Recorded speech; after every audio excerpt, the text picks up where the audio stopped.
Most Western men arrive in Thailand assuming that casual dating means what it does back home. Relaxed, light, no commitments unless agreed. That assumption causes more damage here in Thailand than almost anything else, financially, socially, and emotionally, and the men who learn this the hard way rarely see it coming. Now, I've lived in Thailand long enough to make the mistakes myself, and long enough to watch other men repeat them with absolute confidence. Different personalities at different countries, same outcome. Confusion first, then shock, then quiet resentment. The problem begins with a misunderstanding of labels. In Thailand, serious does not develop gradually. It escalates quickly. Meeting family, discussions about the future, expectations around stability, all of that can appear within weeks, not years. You don't drift into seriousness here. You step into it, often without realizing. But what catches foreign men out the most is the grey zone. So what we would call casual dating still carries implied expectations. You may not be talking about marriage, but behaving as if you are single can be interpreted very differently by her social circle. Now, I once spent a month seeing a woman casually. Dinners, weekends out, nothing dramatic. From my point of view, it was relaxed. From hers, we were already together. I discovered this not through a conversation, but through offence taken at something I didn't know was offensive. No argument, just a sudden emotional shift I hadn't anticipated. That's a recurring theme here. Very little is said directly. Rejection, discomfort, or disapproval is rarely expressed head-on. Instead, it shows up indirectly. Plans that never quite materialise, replies that become shorter, a friend appearing at what you thought was a date. Western men often misread this as encouragement to try harder. It isn't. Persistence in this context can damage your reputation far more quickly than you realise. Social networks are tighter than they appear, and stories travel. Another layer most visitors never understand is how discretion is valued. Thailand has a long cultural history of parallel relationships existing quietly, without public confrontation.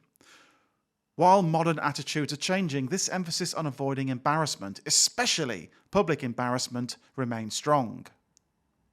Foreign men sometimes react emotionally when expectations don't align with reality. Public confrontations, accusations, demands for clarity. These reactions tend to cause more harm than the original issue ever would. Then there's money, not in the same crude sense that people talk online about, but in the subtler way obligation works. Even women who are financially independent can carry heavy familial responsibility. Medical costs, debts, emergencies, many are real. Help is rarely demanded outright, but once assistance is given by you, the foreigner, expectations can quickly solidify. What began as goodwill can turn into obligation without a word being spoken. And refusing later isn't seen as setting a boundary. It's often read as a lack of character. Now, relationships in Thailand move quickly in practical terms.